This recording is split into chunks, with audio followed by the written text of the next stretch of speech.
Hello students, welcome to your biology class as we are discussing the chapter environmental issue, and today's topic is degradation by improper resource utilization and maintenance. I will tell you degradation का मतलब होता है कम होना, ख़त्म होते आना। Degradation resource होते हैं, यहाँ पे वाटर है, सॉइल है, वेजिटेशन है, ये सारे रिसोर्स हैं। इसको हम इम्प्रॉपर तरीके से यूज़ कर रहे हैं। जैसे आपकी पिक्चर में बताया गया एक फ़ोटो है वहाँ पर जिसमें गड्ढे हैं, लोग वहाँ पे माइनिंग एक्टिविटी कर रहे हैं।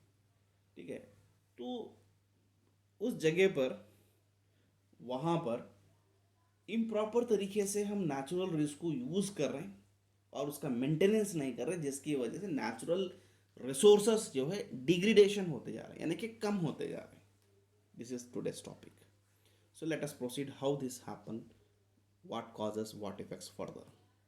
Now, soil erosion and deforestation. Soil erosion का मतलब होता है ह्यूमन एक्टिविटी जैसे कि ओवर कल्टीवेशन, डिफॉरेस्टेशन यानी कि फॉरेस्ट कट करना है, सो जंगल को कट कर देने को डिफॉरेस्टेशन कहते हैं। रिफॉरेस्टेशन यानी कि जंगल लगाना, फॉरेस्टेशन यानी कि जंगल है। तो human activity like over cultivation, बार बार पेड़ कर दोबारा दोबारा उस पर वहाँ कल्टीवेशन करना, डिफॉरेस्टेशन यानी कि कट कर देना, ग्रेजिंग यानी कि गाय भैंस को बार बार चराना, पूर इरिगेशन प्रैक्टिसेस इस नमूने से, इस तरीके से which cause to the soil erosion, यानी कि सॉइल के अंदर की न्यूट्रिशन खराब होते जाने को बोलेंगे हम soil erosion.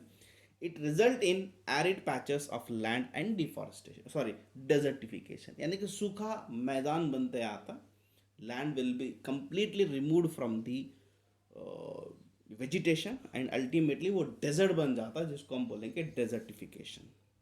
Increase urbanization also create desertification. Urbanization आप देख रहे हैं, नेचुरल हैबिटाट पे पेड़ पौधे प्लांट्स को कट कर कर रोड, सड़कें, कॉलोनियाँ, घर बन रहे हैं, जिसको हम बोलेंगे urbanization, and that is also one of the cause of desertification. Scene यहाँ पे एक पिक्चर है, डेजर्टिफिकेशन ऑफ ओजान. ओजान एक अमेजोन एक फॉरेस्ट का नाम है जो कि रेतीला इलाके में कन्वर्ट हो रहा है.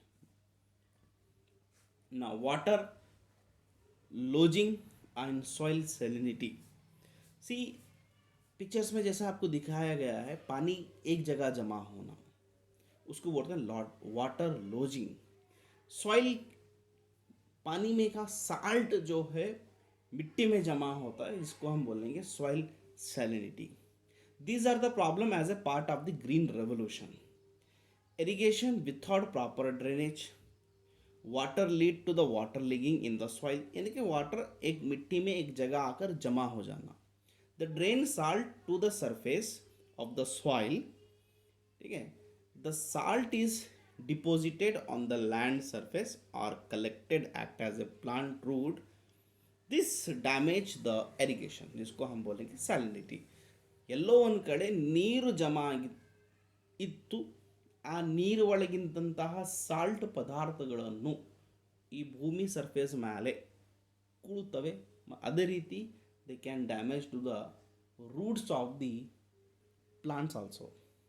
So this is the water logging and soil salinity, and this is happen because of the improper drainage and unplanned irrigation practices. Okay, you just read on this. Next comes deforestation. See, यहाँ पर forest है और वो forest को cut करने को हम deforestation कहते हैं, दोबारा फॉरेस्ट लगाने को हम रिफॉरेस्टेशन कहते हैं. So this is what deforestation, यानी कि फॉरेस्ट कट कर देना, removing of the forest is called deforestation. See it is the conversion of forested area to non forested area. एक जंगल वाली जगह, एक फॉरेस्ट वाली जगह नॉन फॉरेस्ट में कट होने को हम डिफॉरेस्टेशन कहते हैं. जैसे कि आप पिक्चर में देख रहे हैं, वहाँ लकड़ियाँ, पेड़ पौधे कट कर कर रखे हुए हैं. Almost 40% forests have been lost in the tropics. Tropic वो जगह होती है जहाँ पर फॉरेस्ट ज़्यादा होता है, वहाँ का 40% फॉरेस्ट ऑलमोस्ट लॉस्ट हो चुका है, compare to only 1% in the temperate region. ठीक है, टेम्परेट रीजन में 1% हो गया, लेकिन 40% ट्रॉपिक फॉरेस्ट क्या हो चुका है, कंप्लीटली वॉशड आउट हो गया, यानी कि लॉस्ट हो चुका है। Reasons for forest, region for deforestation.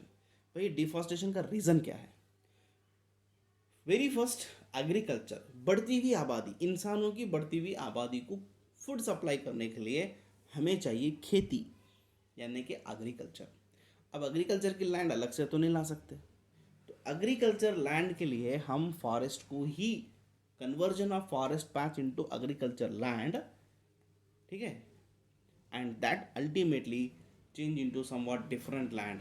थोड़े दिन एग्रीकल्चर होता है, बाद में प्लॉटिंग होकर वहाँ कॉलोनी बन जाती है।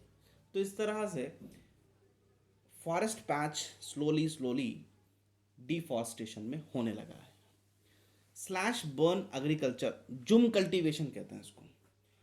North eastern state of India के कुछ शहरों में, कुछ गांवों में ये प्रैक्टिस होती थी। वहाँ पर वो लोग जंगल को कट करके उन लकड़ियों को जलाते थे, उनकी जली हुई आग, उनकी जली हुई राख फिर खेतों में डाल के उसको फर्टिलाइज़र के जैसा यूज़ करते थे, और कुछ दिनों तक वहाँ पेरते थे, कुछ दिनों तक उसको वैसा ही छोड़ देते ताकि सॉइल के अंदर ताकत वापस आ सके।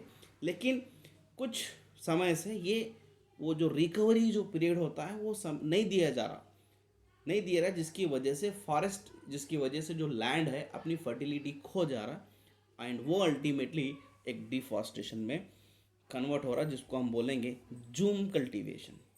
तो जूम कल्टीवेशन क्या है? नॉर्थ ईस्ट स्टेट के कुछ गांवों के अंदर ये प्रैक्टिस होती है।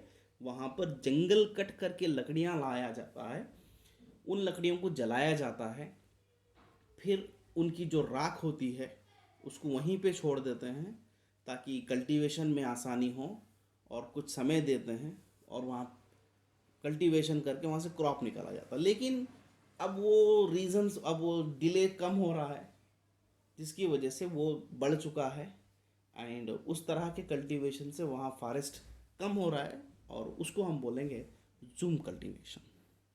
ठीक है, and right on those points. Consequences of deforestation, यानी कि इफेक्ट्स ऑफ डिफॉरेस्टेशन। क्या इफेक्ट्स है? Very first, atmospheric carbon dioxide जो होता है इंक्रीज बढ़ जाता है, इंक्रीज हो जाता है, because trees that would hold a lot of carbon in their biomass are lost। जो कार्बन को प्लांट्स यूज करते थे वो प्लांट ही नहीं है, तो कार्बन कहाँ जाएगा? कार्बन तो एज इट इज रहेगा। ठीक है, उसका क्या इफेक्ट है ये आप अच्छी तरह से जानते हैं। Loss of biodiversity due to habitat destruction. पिछले चैप्टर में हम पढ़ा था बायोडाइवर्सिटी, अगर वहाँ हैबिटाट ही नहीं रहा तो बायोडाइवर्सिटी कहाँ रहेगा? बायोडाइवर्सिटी और इकोसिस्टम कहाँ रहेगा? इकोसिस्टम नहीं बोले तो नेचर ही नहीं रह सकता। Then disturb the hydrological cycles. Hydrological cycles है, रेनी सीजन है, विंटर सीजन है, सीजन्स डिस्टर्ब हो सकते हैं। Deforestation cause to the soil erosion, and ultimately soil erosion is change into the desert, जिसको हम बोलेंगे desertification. These are the certain consequences of the deforestation.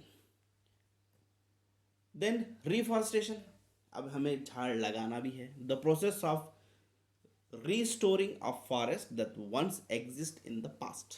जो पास्ट में कभी फॉरेस्ट था, अब हम उसको दोबारा उगा रहे हैं, दोबारा वहाँ फॉरेस्ट पैच लगा रहे हैं, उसको हम बोलेंगे reforestation। It may occur naturally in the deforested area, natural भी फॉरेस्ट हो सकता है। However we can speed it up by planting trees, हम उसकी स्पीड में बढ़ा भी सकते हैं कुछ प्लांट्स लगाकर। ठीक है, सो ये था आज की क्लास में डिफॉरेस्टेशन, उसके कॉजेस, इफेक्ट्स एंड रिफॉरेस्टेशन कैसा किया जाए। अगली क्लास में जानेंगे कि what is next. I hope you understood this. Thank you very much. See you in the next class.